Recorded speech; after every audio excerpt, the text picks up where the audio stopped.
আরণ্যকের সামনে গরিমাকে উচিত শিক্ষা দিল লালন। হ্যাঁ বন্ধুরা, এমনটাই দেখা যাবে। তাই সম্পূর্ণ জানতে ভিডিওটিতে লাইক দিয়ে চ্যানেলটি সাবস্ক্রাইব করে দেখতে থাকুন। গল্পের শুরুতেই দেখা যাবে লালন জাহ্নবীকে বলে, শুনুন ম্যাডাম, এখানে যতক্ষণ আছেন না ততক্ষণ আমি যা অর্ডার করব তাই আপনাকে শুনতে হবে। হ্যাঁ, আপনার স্বামীর সঙ্গে আপনি যখন চলে যাবেন অন্য জায়গায়, তখন সেটা অন্য কথা। তখনই রাজা বলে, তোমার বাড়ি নাকি? তখনই লালন বলে, হ্যাঁ, এটা আমারই বাড়ি। কারণ এই বাড়ির বেশি অংশ আমার নামে।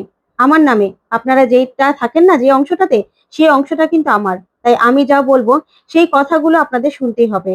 আর শুনুন ম্যাডাম, আপনাকে কিন্তু কাজগুলো করতেই হবে। তখন রাজা বলে, বেশি বাড়াবাড়ি হয়ে যাচ্ছে কিন্তু। আর বেশি বাড়াবাড়ি করলে কিন্তু একদম সহ্য করব না। আর বাচ্চা, তোর সামনে সবাইকে অপমান করছে, তুই কিছু বলবি না? তখন আরণ্যক বলে, শোন বর্দা, তুইও না সবাইকে অপমান করতি। তোর বাবা মা কাউকে কোনোদিনও সম্মান করেছিস? করিসনি তো। সবাইকে আমি তোর কাছে অপমানিত হতে দেখেছি। এবার বুঝ না, অপমানিত হলে মানুষের কাছে কেমন লাগে। কেমন লাগে তোদের সেটা মানতে হবে। মেনে তারপরে সবটা করতে হবে, বুঝতে পেরেছিস? তখনই বড় জেঠু বলে, ছাড় না বাদশা, ওদেরকে তো আমি কবে ক্ষমা করে দিয়েছি। আর লালন, আসলে ওদের না কাজ করার অভ্যাস নেই, তাই ওরা না হয় একটু আস্তে আস্তে করুক।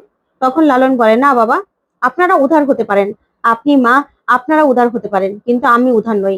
আমি বস্তির ছেলে, তাই আমার কাছে একজনও ছাড় পাবে না। এই বাড়িতে থাকতে হলে আমি যা বলবো তাই করতে হবে। তখনই মিনি বলে, আচ্ছা মেজো কাকি, তোমার কি একদম হাতে ক্ষয় পড়ে যাচ্ছে গো রান্না করে? কেন রান্না করতে পারো না? আর হ্যাঁ বেকামুখী, তোরা নাকি আলাদা ফ্ল্যাটে চলে যাবি। তখন তোকে কে রান্না করে খাওয়াবে রে? কে রান্না করে দেবে? কাজের মানুষ? আর কাজের মানুষ যেদিন না আসবে সেদিন বর্দা ভাই তোকে রান্না করে খাওয়াবে। বর্দা ভাই, তোর কপালে কিন্তু দুঃখ আছে রে। তোর বউ কিন্তু তোকে দিয়ে রান্না করাবে। তখন তো রাজা এই কথা শুনে রেগে মিনির দিকে তাকায়। ওইদিকে দেখা যাবে আয়ুষের বাবা দাদারা সবাই দাঁড়িয়ে আছে। তখন আয়ুষ আসবে শুনে গায়ের লোক সবাই খুব খুশি হয় আর বলে, আয়ুষ কত বছর পরে বাড়িতে আসবে। এই এলাকার গর্ব, আমাদের গায়ের গর্ব আয়ুষ। ডক্টর হয়েছে কত বড়। এবার এখানে আসলে না, এখানেই থাকতে বলো। তখন আয়ুষের দাদা বলে, আগে আসুক তো আয়ুষ, তারপরে না হয় দেখা যাবে ও কি করবে না করবে। তখনই আয়ুষের বাবা বলে, হ্যাঁ, ছেলেটা পড়তে গেছে দেখে ওর মা তো কথাই বললো না। আর যখন শুনলো যে ও বিয়ে করেছে, তখন তো আরো কথা শুনে ওর ওর সঙ্গে কথাই বলেনি। তখন আয়ুষের দাদা বলে, হ্যাঁ, আসছে তো, বউ নিয়ে বাচ্চা নিয়ে আসছে, কিন্তু আমরা জানি মা বউ বাচ্চা দেখলে একদম গলে যাবে। তখনই গায়ের লোক বলে, আচ্ছা, আমাদেরকে নেমন্তন্ন করে খাওয়াবে তো? তখনই আয়ুষের বাবা বলে, হ্যাঁ হ্যাঁ, খাওয়াবো খাওয়াবো, অবশ্যই খাওয়াবো, কিন্তু বিনা যেন না শুনে, তাহলে কিন্তু কুরুক্ষেত্র বাঁধিয়ে দেবে। তখন এই নিয়ে সবাই হাসাহাসি করে। ওইদিকে দেখা যাবে বড় মা বলে, আচ্ছা লালন, আমি না হয় খাবারটা সার্ভ করে দিচ্ছি। তখন লালন বলে, না মা, খাবারটা ওনারাই দেবেন। আর ওনারা না এতদিন অনেক অত্যাচার করেছে সবার উপর। এবার আর কোনো রকম কোনো অত্যাচার চলবে না। আর মিনি যা বলছে ঠিকই তো বলছে।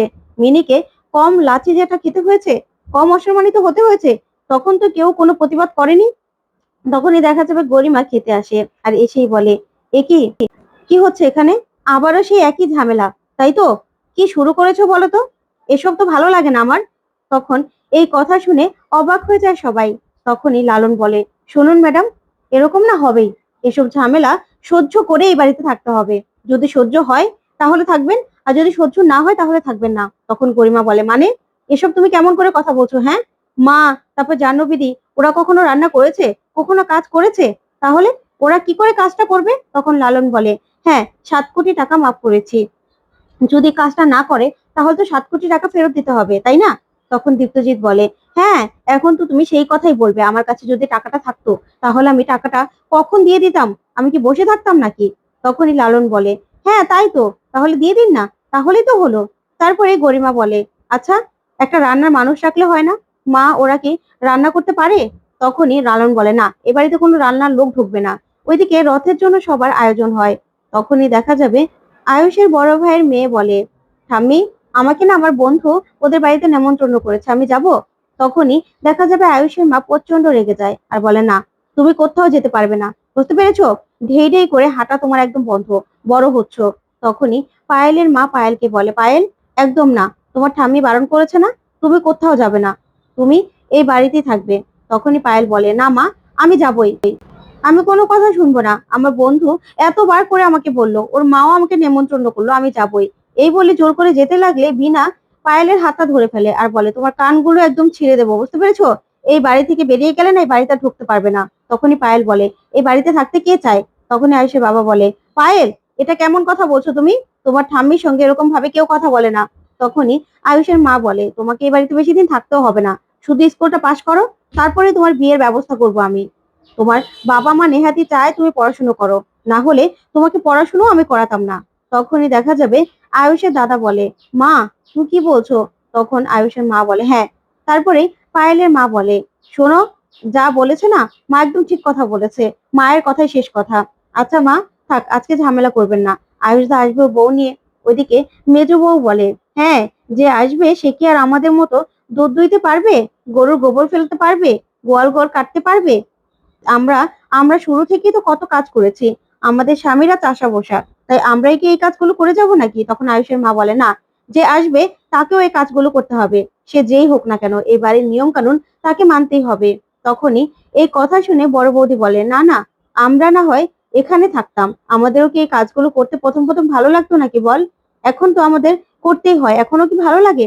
তখনই মেজো বউ বলে, আমার আমার তো অত দয়া মায়া নেই, তোমার না হয় দয়া মায়া থাকতেই পারে, যে আসবে তাকেও এই কাজগুলো করতেই হবে, না হলে আমরা করতে পারি, সে কেন করতে পারবে না? তাকেও এই কাজগুলো করতে হবে। আর মা আমাদেরকে কি সুন্দর করে শিখিয়েছে, তাকেও তো শিখাতে হবে, তাই না?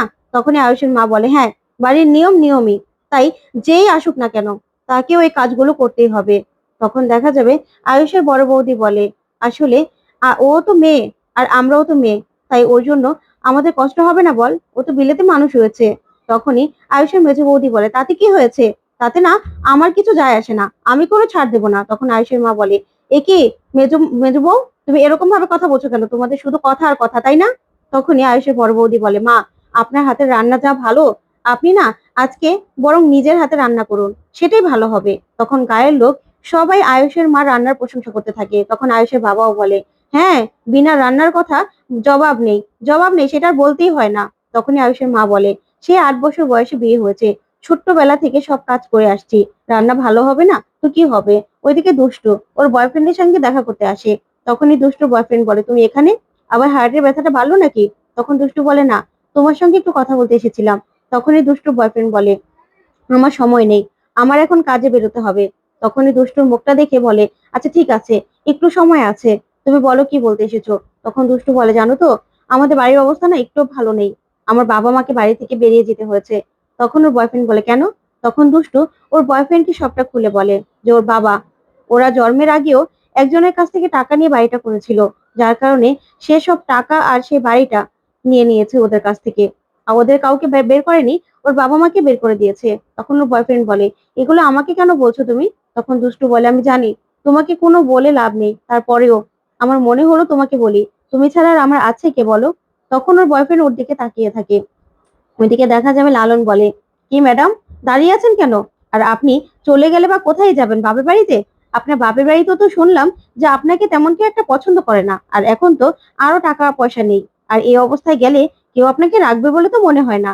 তখনই তনুশ্রী বলে, দেখো লালন, অনেকক্ষণ ধরে তোমার অশুভতম গুলো শুরু করছি, সহ্য করছি, আর কিন্তু সহ্য করবো না। তখন লালন বলে, সহ্য করবেন না তো কি করবেন?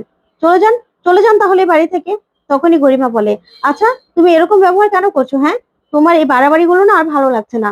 তখন লালন বলে, যার এই বাড়াবাড়ি গুলো ভালো না লাগবে সেই বাড়ি থেকে চলে যাবে।